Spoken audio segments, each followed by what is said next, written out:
주신 분도 하나님이시고 거두시는 분도 하나님이십니다.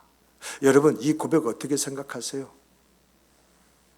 주시는 분도 하나님이십니다 라고 할 때에는 뭔가 하나님이 주신 것이 있어야 되잖아요. 그랬을 때 주시는 분도 하나님이다 라고 할 때 우리 모두 아멘 하고 그렇게 되기를 원하는 그런 소망된 생각을 가져요. 그런데 거두시는 분도 하나님이시다 라고 할 때에 그 말에서는 여러분 반응을 어떻게 할 것 같습니까? 거두신다? 하나님 주신 것을 다시 빼앗아 가신다? 그런 부분에 대해서 내가 할 수 있는 게 뭘까? 아무것도 없을 수도 있어요. 여러분, 이 말을 어떻게 생각하십니까? 이 말을요, 이 욥이 재산을 다 잃고 자녀도 잃고 건강도 잃은 상태에서 한 말입니까? 아니면 하기 전에 한 말입니까? 하기 전에라고 한다면 그런 일이 있으면 안 되지 이렇게 반응을 했을 것입니다. 그런데 그러한 일을 겪고 난 다음에 주신 자도 하나님이시고 거두신 자도 하나님이시다 라고 이런 말을 할 때에 여러분, 사람들이 볼 때 욥은 실패자잖아요. 망해도 어떻게 저렇게 쫄딱 망할 수가 있어? 그렇잖아요. 그러므로 욥의 입장에서는 변명의 여지가 없어요. 우리는 많은 부분 그것을 봐요. 그리고 그걸 보고 말을 해요. 그런데 여러분, 이러한 것을 우리는 보고 말을 하는 그런 사람이 아니라 여러분, 이러한 것을요 하나님의 눈으로 본다고 한다면 어떻게 보일까요? 왜 갑작스럽게 이렇게 쫄딱 망하고 이렇게 병들고 이런 어려움 가운데 있느냐? 사람의 눈으로 볼 때는 이건 변명의 여지가 없고 망해도 쫄딱 망하고 저도 끝났어라고 이야기할 수밖에 없습니다만은 하나님의 눈으로 그것을 본다고 한다면 우리는 그것을 어떻게 보겠습니까? 욥이요, 이것을 봤어요. 하나님의 눈으로 지금 자기의 현실이 쫄딱 망하고 자녀들 다 잃고 또 자기 자신도 병들었잖아요. 그런데 그가 뭘 봤느냐? 그런 상황 속에 나는 쫄딱 망했다, 나는 끝이다 라고 하는 것을 가진 것이 아니라 지혜와 권능은 하나님께 있고 계력과 명철도 그에게 속했다.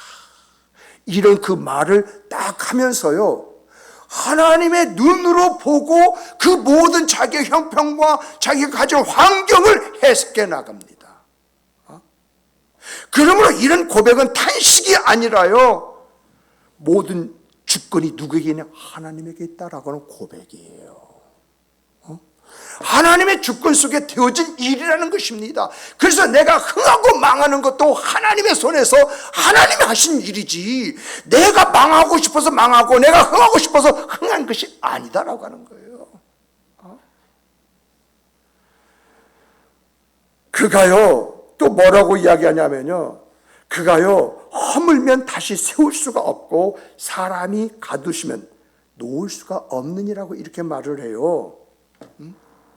이 말은요 단지 하나님이 전지전능하신 분이시다 이것을 말하려고 하는 것이 아니라요, 모든 일에는 하나님의 뜻이 있다. 이것은 뭐죠? 모든 일에는 이유와 시기가 있는데 그 이유와 그 시기는 지금 내가 그걸 보지 못하고 느끼지도 못하고 깨닫지 못할지라도 하나님의 손에 있다는 것입니다.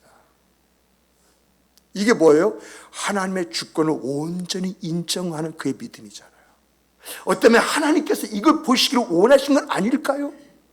욥기서를 읽어보면 읽을수록 욥의 그 깊은 그 신앙, 그 세계 속에서 하나님이 보시고자 했던 것이 뭘까라고 할 때 하나님의 주권을 인정하는 그 모습을, 그 욥을 통해서 보시기를 원하셨던 그 하나님의 마음을 확인할 수 있지 않습니까? 예를 들면요, 여러분, 우리의 삶이 좀 공고해졌어요. 힘들어졌어요. 어려워졌어요. 그때 우리는 이렇게 말을 합니다. 왜 내게 이런 일이 있는 거야? 하나님은 왜 이런 일이 일어나도록 그냥 가만히 계시는 거야? 이렇게 원망할 수가 있습니다. 근데 이런 말을요, 욥의 말로 바꿔보면은 지금은 내가 생각하고 내가 행동하고 내가 말할 모든 것을 멈추어야 할 때이다. 지금은 내가 할 수 있는 것은 하나님의 때를 기다리는 것밖에 없다.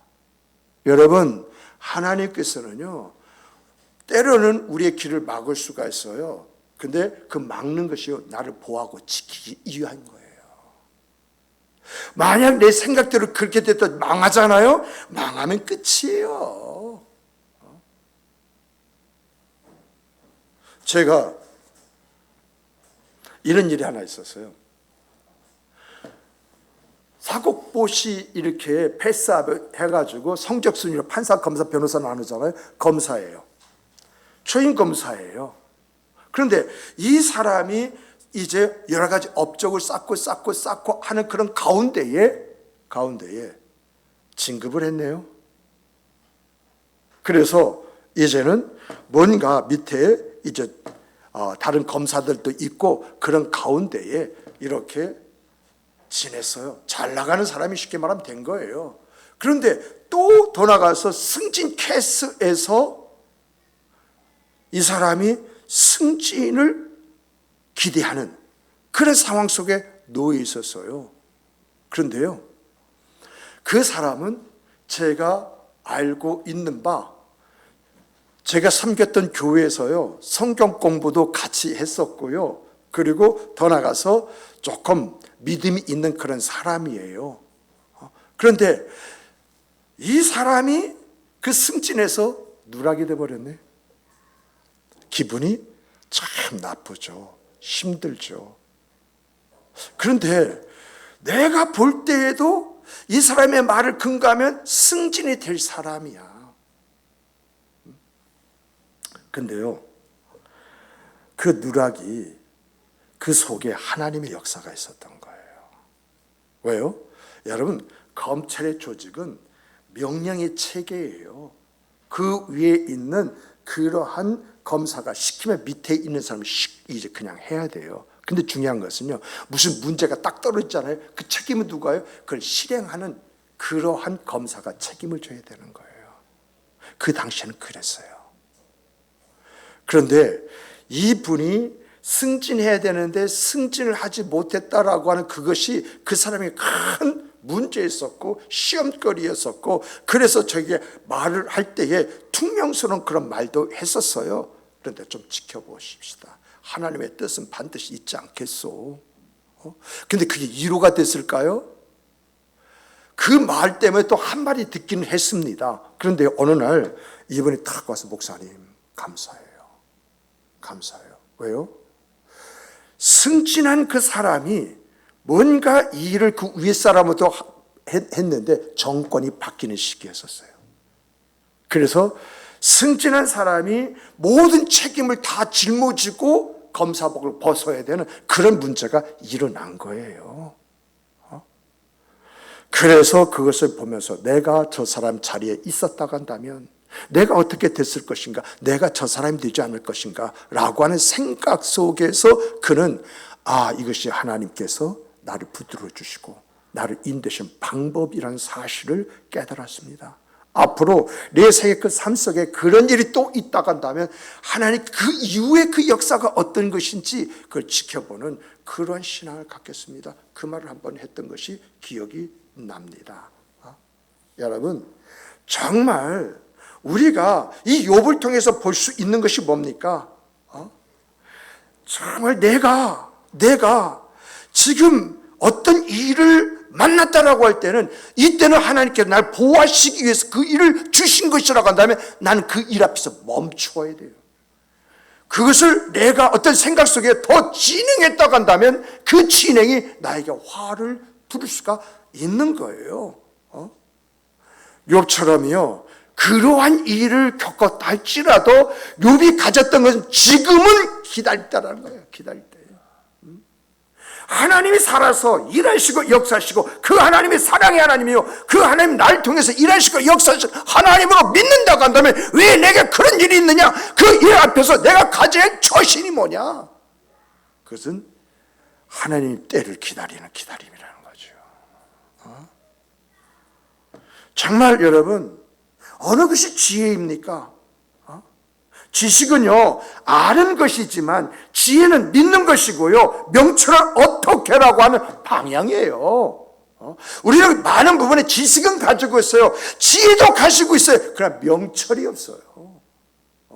우리가 지혜가 뭐 지식이 뭐고 지혜가 뭐고 명철이 뭐냐 이걸 구분해내질 못해요. 그러다 보니까 여러분 우리는 많으면 지식 그렇게 될 줄 믿어요. 그렇게 되어야 돼요. 그런데 지혜가 믿음이라 할 때 믿는 것은 좋아요. 근데 명철이라는 게 방향이거든요. 지금 내 현실 속에서 어떤 일이 어떻게 전개될 것이냐 그걸 보고 느끼고 알고 그 안에서 내 삶을 만들어가는 게 명철이거든요. 그래서 우리가 알아야 할 것은 지식은 머리에 있고요 지혜는 내 손에 있고요 명철은 내 마음에 있는 거예요. 그래서 요이 말입니다. 이 네 가지를 이야기하잖아요.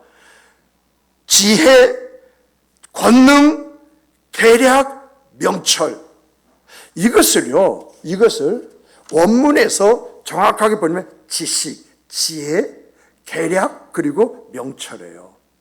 그런데 계략이라고 하는 것을 이제 명철 속에 담아 있는 그런 부분이기 때문에 함께 묶어서 설명드리면 여러분 지식이라는 것을 아는 것입니다. 아는 거예요. 그 지혜는요 뭐냐라고 할 때 뭐냐? 행하는 거예요. 예를 들면요 여러분 지식은 뭐냐? 칼이에요. 여기 칼 있어요? 그럼 이 칼이 지식이다라고 하는 이 칼이 무엇인지 어떻게 쓰는 것인지 아는 것이 지식이에요. 그럼 지혜는 뭐냐라고 할 때 이 칼을 언제 써야지? 그래서 언제 써야지 할 때 쓸 때를 알고 쓰는 것이 지혜예요. 근데 명철은 뭐냐라고 할 때 명철은 분별하는 거예요. 왜 써야지? 어떤 마음 가지고 이 칼을 써야지? 이게 명철이에요. 그래서 지식은 길을 보여주고요 지혜는 그 길을 걷게 하고요 명철은 그 길의 방향을 바로잡아 준다고 말을 하는 겁니다. 그래서 지식은 머리에 있고 지혜는 손에 있고 명철은 그 길의 방향, 그 방향을 정해주는 마음에 있다. 이렇게 이야기하는 것입니다. 그래서 이런 부분들을요 정리를 잠언에서 주시는 그 말씀들을 정리하면 지식은 속도를 주고 지혜는 균형을 잡아주며 명철은 방향을 잡아준다. 지식은 논리를 세워주고 지혜는 행동을 낳으며 명철은 관계를 세워준다. 지식은 판단을 낳고 지혜는 순종을 낳으며 명철은 기다림을 갖게 만든다. 다시 말하면요 지식이라는 건 알매 출발이라는 거예요. 그리고 지혜는요 행동의 실천점이라는 거예요. 그리고 명철은 뭐냐? 분별의 완성점이다라고 하는 그런 이야기예요. 이거 여러분 이해됩니까? 이해됩니까? 이걸 조금 이렇게 설명을 좀 해드릴게요. 칼은요 무엇인가 자르는 것이잖아요. 그렇잖아요. 이 칼이라고 하는 것이 뭐냐? 칼은 자르는 것이 인식하는 것이 지식이에요. 그리고 이 칼로요 자를 수 있는 것을 구분하는 거 있죠. 이게 지혜예요. 여러분 칼로 쇠를 자를 수 있나요? 그 칼로요 쇠를 자른다고 딱 내리치는 사람은 지혜가 없는 사람이에요. 그래서 지혜라고 하는 것은 뭐냐? 내가 가지고 칼로 무엇을 자를 수 있는가 이걸 알고 그걸 자르기 위해서 그걸 사용하려고 하는 사람이 바로 지혜예요.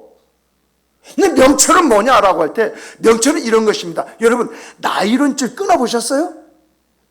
빨랫줄을 매기 위해서 나일론줄 끊으면 어떡합니까? 다 끊는 순간 나일론줄 막 여러 갈래가 다 일어나잖아요. 그러면 이걸 조그만 구멍에다 탁 넣어가지고 묶으려고 하면 그게 제대로 들어갑니까? 다 퍼져가지고 안 들어가요. 제대로 묶으려면 잘 묶어지지가 않아요. 손을 대면 될수록 자꾸 이 나이는 끈을 풀어줘요. 근데 여러분, 칼을 불에 달궈가지고요, 그 나이론 줄을 자르면 칼에 있는 열기에 의해서 나이론 줄이 다 붙을까요? 붙지 않을까요? 이게 명철이라는 거예요. 지금 내가 칼은 자르는 것이라 인식하고 있고, 또 내가 뭘 잘해야 되느냐라고 하는 그런 지혜도 가지고 있어요.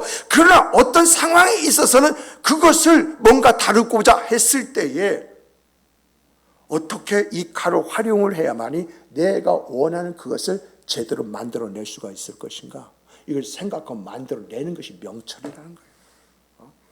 그래서 여러분, 이 칼은 나이론 줄을 자르고 끊을 수 있어? 다른 것도 끊을 수 있지만은 그래도 이 나이론 줄을 끊는 데 있어서는 이 칼만한 다른 것이 없어? 지식과 지혜잖아요. 그런데 이 나이론 줄을 내가 끊는 건 끊는데 이 널브러지는 것을 어떻게 할 수 있을 것인가? 어떻게 하면 이 칼로 내가 원하는 그것을 내가 해낼 수가 있을 것인가? 라고 할 때 그때 나오는 것이 명철이라는 것입니다. 불에 조금 빨갛게 달구어가지고 그걸 딱 자르면 녹으면서 바로 뭡니까? 딱 붙어가지고 딱 아물어버리잖아요. 그때 그걸 구멍에 탁 껴가지고 탁 묶어가지고 빨랫줄을 연결했다고 생각해 보십시다. 깔끔하잖아요. 이게 명철이라는 거예요. 우리가 신앙생활로요, 이 지식과 지혜와 명철을 본다고 한다면요, 여러분, 우리 신앙생활에서 지식은 하나님의 말씀입니다. 근데 그 말씀에 너희는 세상의 빛이라고 말을 하고 있네요. 세상의 빛이라고 하는 그 말씀 속에서 우연치 않게 누군가 내 손길을 좀 필요로 하고 있네요. 그래서 하나님께서 나에게 너는 세상의 빛이다라고 한 말씀은 너 빛된 생활을 하라고 하는 것인데 이분이 나에게 도움을 구하네. 내가 도와줘야겠다. 그래서 도움을 줬어요. 이게 지혜입니다. 그런데 내가 도와줬는데 도와주다 보니까 이 사람 형편이 풀렸네요. 이 사람 문제가 해결됐네요. 내가요 동네 방네 돌아다니면서 내가 도와줬더니 이 사람이 이렇게 돼가지고 이렇게 생활이 풀리고 이런 문제에서 자연스러운 그런 사람이 돼 있어. 내가 이게 명철입니까? 명철이 아닙니까? 오늘 우리한테 그런 게 굉장히 많잖아요. 지혜까지는 있는데 명철이 없이 행동하는 것이 얼마나 많습니까? 그러다 보니까 도움받은 사람이 그 말을 전해줄 때 수치로 여겨요. 정말 어떤 면에서 내가 도움 받지 말아야 할 그 사람에게 도움을 받아가지고 객지 이런 소리까지 듣는다. 여러분, 말이 말로 이어질 때에 여러분, 대감직 강아지가 죽었는데 들린 말은 대감직 안 싸더니 죽었다 이런 말로 바뀌듯이 말에는 이자가 바뀌고 말에는 말이 바뀌는 그런 일들이 일어나잖아요. 그랬을 때에 듣는 그 사람의 기분이 어떻겠느냐, 어떤 말을 들었느냐에 따라서 달라지는 거 아니겠어요? 그러다 보니까 명철은 뭐냐? 명철은 뭐냐라고 할 때에 명철은요, 세상이 빛이라고 할 때 그 말씀이 지식이고 그 빛 속에서 내가 무엇을 어떻게 하고 어려운 사람을 내가 도왔던 것은 지혜이지만 도운 것을 끝내는 것이 명철이라고 하는 것입니다. 나중에 그 사람이 알고 또 그 사람의 고마움에 내 손 한번 가져 고마워요. 그거 하나로 끝내는 것이요. 이게 명철이라는 것입니다. 또 욥은 말을 하지요. 뭐죠? 계략과 명철도 그에게 속했나니, 계략은 인간의 계획이 아니라요, 하나님의 지혜로운 설계가 그 안에 있다는 거예요. 신적인 계획과 그 질서가 그 안에 담겨 있다, 그 이야기예요. 예를 들면요, 우리는 실패라고 하는 것을 이제 이야기합니다. 뭔가 무너졌어요, 뭔가 안 됐어요, 그럼 우리는 실패라고 이렇게 이야기합니다. 근데 중요한 것은 실패가 아니라 하나님이 사랑하는 자, 하나님이 그 사람 안에 있다고 한다면 그 실패는요, 하나님께서 새 일을 위해서 비워두시는 과정이에요.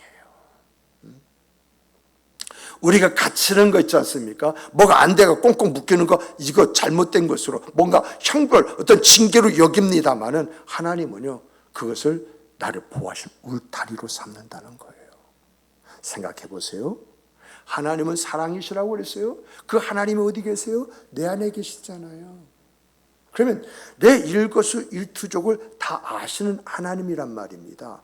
그런데 그 하나님이 형통케 해주시는데 형통케 하지 않고 뭔가 자꾸 태클 같은 것이 오도록 만들고 있다는 것입니다.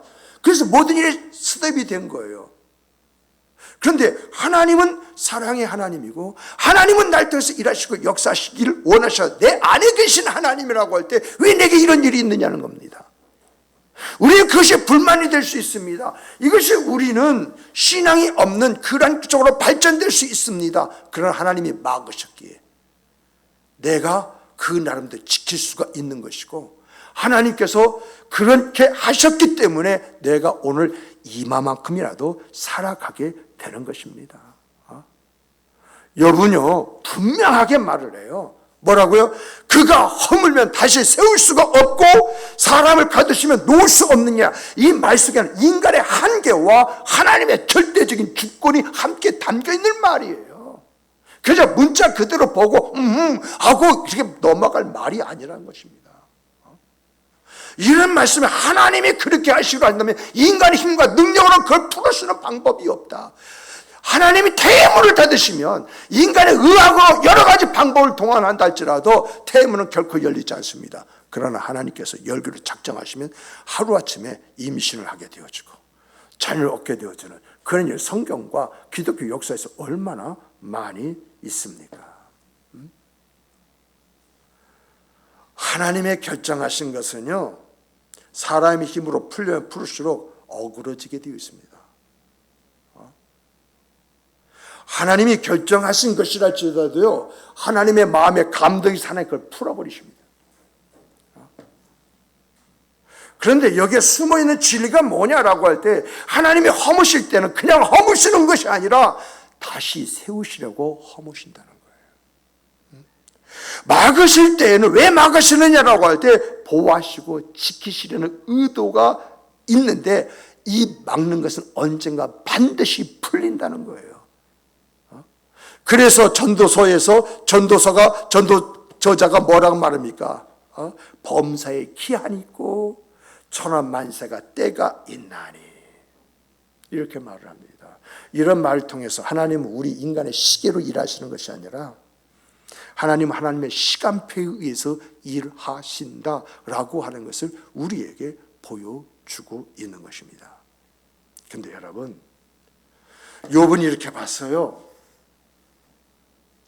그만큼 욥은요, 열려있는 사람이고요, 욥은 하나님의 섭리를 깊이 헤아리는 통찰력이 있는 영적인 사람이라는 거예요.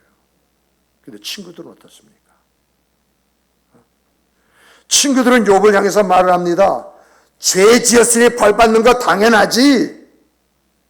이유 없이 이런 재앙을 네가 만날 수 있겠어? 네가 무슨 짓인가 했고 너만이 가지고 있는 것이기 때문에 하나님이 널 심판하신 것이지, 이렇게 말을 하잖아요. 그들은 마치 모든 걸 다 알고 판결한 재판관처럼 그렇게 이야기를 합니다. 그런데 그 판단이 옳았습니까? 옳지 않은데 어떻게 그렇게 보고 말할 수 있는 것입니까? 그 이유는 단순합니다. 그들은 그들의 눈으로 보는 것만 보고, 그리고 그들의 경험 속에 판단하고 그렇게 말을 했기 때문에 그렇습니다. 여러분, 사람은요 항상요 그 사람이 가지고 눈으로 보는 것이 전부예요. 그런데 하나님은요 뭘 보시느냐? 그 사람의 마음의 중심에 뭐가 있느냐? 그 사람의 중심을 보시는 하나님이시다. 그래서 성경은 말합니다. 사람은 외모를 보거니와 여호와는 그 사람의 중심을 보느니라. 이처럼 사람의 판단은요 빨라요. 그냥 입으로 툭 하고 튀어나와요. 그러나 하나님의 판단은 깊어요. 사람은요, 결과를 보고 결과 속에 그렇기 때문이라고 이렇게 결정져서 이야기합니다마는 하나님은요, 그 사람이 가지고 있는 중심 속에서 그 사람의 중심을 보세요. 사람은요, 지금이라는 순간적인 그러한 것을 보지만 하나님은요, 영원한 관점에서 그걸 보고 그걸 다루어 가신다는 거예요. 욥의 친구들은요, 자신의 판단이 옳다고 믿었습니다.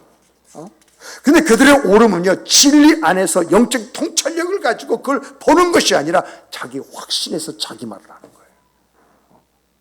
그래서 하나님께서 나중에 욥기서 40장 꾸짖잖아요. 너희가 나를 가르쳐 말한 것은 내 종 욥의 말과 같지 않다. 너희들이 욥에게 말했지만 그 말은 곧 나에게 한 말이다.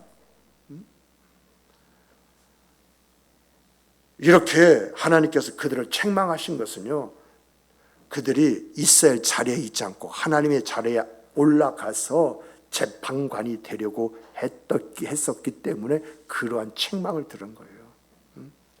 그들은요, 하나님의 뜻을요, 자기의 방식대로, 자기의 판단대로 이렇게 해석하려고 했지만 하나님은 그러한 말을 너희들은 내 뜻을 왜곡한 것이라고 이렇게 이야기하십니다. 우리도 마찬가지입니다. 우리도요, 재판관이 되는 순간 내가요, 하나님을 대신하는 하나님의 자리에 있는 거예요. 우리는요, 우리의 판단을 한번 보세요. 내 눈으로 보고 느낀 것을 판단하잖아요. 내 눈으로 보고 느낀 것이 내 경험과 아울러서 그럴 것이다 라고 정지하는 그런 말을 서슴지 않잖아요. 정말 여러분, 잘 되면은요, 그 하나님 축복이야. 그래, 잘못되면 그거 하나님께 징계받은 거야. 너무 쉽지 않아요? 누가 그걸 판단하라고 했습니까? 누가 그걸 말하라고 했습니까? 근데 이런 것은 있어요. 여러분, 자, 잘 주목하세요. 오늘 설교가 좀 어렵죠? 내 안에 누가 계시죠? 성령님이 계시는데 그 성령님은 하나님 아버지의 영이고 우리 주 예수 그리스도의 영이라고 그래요. 그러면 성령이 내 안에 계신다고 한다면 성삼위 하나님이 내 안에 함께 계시다고 하는 것이잖아요. 그런데 하나님이 내 안에 계신데 내가 지금 어떤 일에 부딪혔어요. 부딪혔을 때 그것을 내가 보고 내 경험으로 판단하고 그럴 것이다라고 그걸 뭐라고 하죠? 예측을 했어요. 그런데 그때는 그것이 정말 내가 지혜롭고요, 내가 똑똑한 것 같고요, 앞으로 모든 것이 잘 될 것 같은 생각이 듭니다만 시간이 지나고 보니까 그것처럼 미련한 곰탱이 같은 그런 생각과 일들이 어디 있습니까? 그것 때문에 어쩌면 집안의 관계성 속에서 무너진 것이 있고요, 또 더 나아가서 내 인생의 그 삶이 좀 퍽퍽해지고 힘들어지고 어려워지는 그런 부분들이 있잖아요. 그랬을 때 내 마음속에 그때에 내가 조금 더 신중했으면, 그때에 내가 그렇게 하지 않았더라 한다면 내가 지금 어떻게 됐을 것인가라고 후회하는 그런 부분이 있어요. 근데 중요한 것은요, 그것을 누가 나로 하여금 보고 느끼고 깨닫게 해주는 거예요. 아닌 것 같은데 영적인 원리에서 하나님이 어디에 계시느냐? 내 안에 계신다. 그러면 내가 그때에 하나님 앞에 묻지 않고 내가 이미지로 보고 느낀 대로 내가 행하고 결정하고 그런 결과가 오늘에 왔다 간다 한다면 여러분, 그 결과 앞에서 지금 내가 그때 이런 생각을 하게 되잖아요. 근데 그 생각을 누가 준 거냐는 겁니다. 내가 내 경험 속에서 내가 그 생각을 하게 되는 것인가요? 하나님이 심판이라고 하는 측면에서 볼 때 네가 그렇게 했기 때문이라고 하는 그런 정죄를 주시는 것일까요? 정말 여러분, 우리는 세상 사람과 같지 않고 성령이 인치시고 성령이 우리를 내주하신다라고 한다면 성령이 까닭 없이 이러한 느낌, 깨달음, 이런 아픔을 주시겠습니까? 이런 것을 통해서 하나님이 원하시는 것은 무엇이냐? 또다시 그런 일이 주어졌을 때 내가 어떻게 하는 것이 옳으냐? 이것을 일깨워 주시기 위한 그분의 섭리가 아니겠습니까? 그렇다면 명철은 뭡니까? 내가 하나님 안에서 어떤 지식을 얻고 그 안에서 어떤 결정을 내린다 했을 때 그것이 하나님의 뜻인지 아닌지 묻겠습니까? 묻지 않겠습니까? 하나님의 인도하심을 구하겠습니까? 구하지 않겠습니까? 명철은 바로 여기서 나오는 것입니다. 지혜로운 사람은요, 옳은 말을 합니다. 그러나 명철한 사람은요, 옳을 때에 올바른 행동을 합니다. 이 말은 무슨 말이죠? 지혜로운 사람은 사실이라고 해서 아무 때나 그 사실을 까발립니다. 그리고 나는 이런 사람이라고 자기 자신을 드러냅니다. 그럼 명철한 사람은 어떤 사람이냐? 말을 때를 구분합니다. 지금은 때가 아니다. 그리고 더 나가서 내가 말로 할 것이냐 행동을 할 것이냐 이걸 결정을 합니다. 그래서 말보다는 내가 어떤 행동으로 보여주는 것이 좋겠다라고 할 때 그렇게 했을 때에 사람 100마디 말보다도요 그 사람 한마디 행동이 그 사람을 일깨워 주는데 굉장히 큰 역할을 합니다. 욥의 친구들은요 지혜는 있었습니다마는 명철이 없었습니다. 옳은 말은 했지만은 말하지 말아야 할 때 말을 하는 그 우매함을 가졌던 것입니다. 그래서 하나님 앞에 책망을 받는 것이죠. 말씀을 맺겠습니다. 여러분, 오늘 욥의 고백은요 우리에게 이런 말을 합니다. 지혜와 권능은 하나님께 있고 계략과 명철도 그에게 속하였나니 사람의 눈은요 한순간을 보지만 하나님의 눈은요 영원까지 봅니다. 사람은요 상황을 판단하지만 하나님은요 그 사람이 가지는 중심을 보십니다. 그러므로 우리가 해야 할 것은요 판단이 아니라 신뢰입니다. 해석이 아니라 기다림입니다. 이것이 우리가 가진 명철입니다. 그러므로 여러분 우리가요 고백해야 할 것이 있다고 한다면 이런 말씀을 통해서 욥의 고백을 내 고백으로 삼아야 됩니다. 하나님, 제가 재판관이 되기보다는 예배자가 되기를 원합니다. 하나님, 내가 판단자가 아니라 순종하는 자가 되기를 원합니다. 하나님, 눈으로 보고 판단하고 말하는 자가 아니라 중심을 보고 헤아리는 명철자가 되기를 원합니다.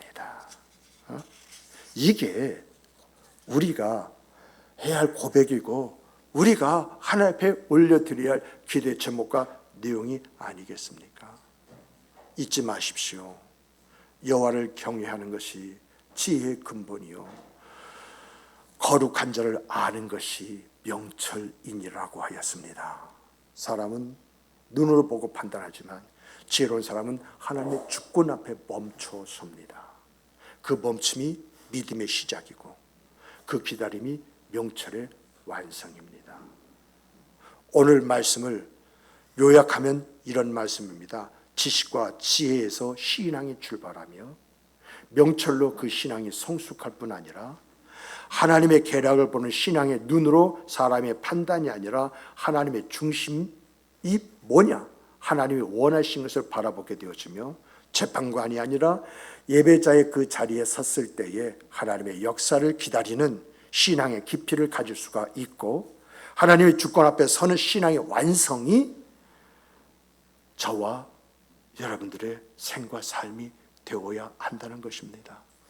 이런 말씀 앞에서 삶이 만들어지고 이런 말씀 앞에서 우리의 생과 그 삶의 아름다움이 주어지고 이런 말씀 앞에서 하나님의 기적이 내 믿음대로 될지어다 내 믿음에 따라서 나타나는 결과가 되기를 주님의 이름으로 축복합니다. 우리 다 같이 주시는 말씀 가지고 기도하십시다.